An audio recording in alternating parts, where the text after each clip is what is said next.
Reporting another critical development in special counsel Robert Mueller's Russia probe. The report says that Mueller's team has contacted the White House to request documents related to former National Security Advisor Michael Flynn in the first known request by that team for White House records. Joining me now, NBC's intelligence and national security reporter Ken Delaney with a good morning to you, Ken. Okay, first off here, do we know what specific documents Mueller's team has asked for?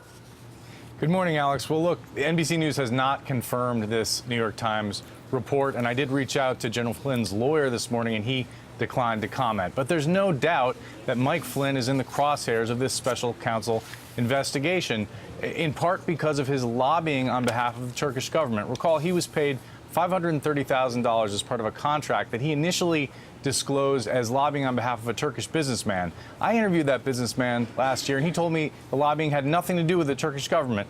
Months later, under Justice Department pressure, Mike Flynn was forced to amend his registration and acknowledge that this lobbying was, in fact, on behalf of Turkish interests. And that seems to be one of the many things about Mike Flynn's activities that the special counsel is looking at. Now, how does this relate back to the Trump-Russia inquiry and whether the Trump campaign colluded with Russia? There are other questions about what meetings Mike Flynn participated in and what did he know, and whether the special counsel is going to seek his cooperation and his testimony.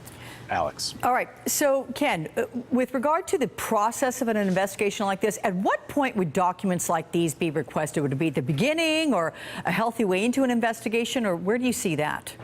Closer to the beginning, actually, Alex, because, of course, the investigators need the documents to sketch out the picture, and then they start talking to witnesses. Documents usually come first. Now, there have been document requests, as NBC News has reported months ago, going on for some time. There was a grand jury in Alexandria, Virginia, where subpoenas were issued in relation to Mike Flynn's activities. But we still think that this investigation is closer to the beginning than it is to the end, Alex. Okay, we've heard the report that the special counsel has now gone to multiple grand juries as part of this investigation, those being in D.C. and Virginia.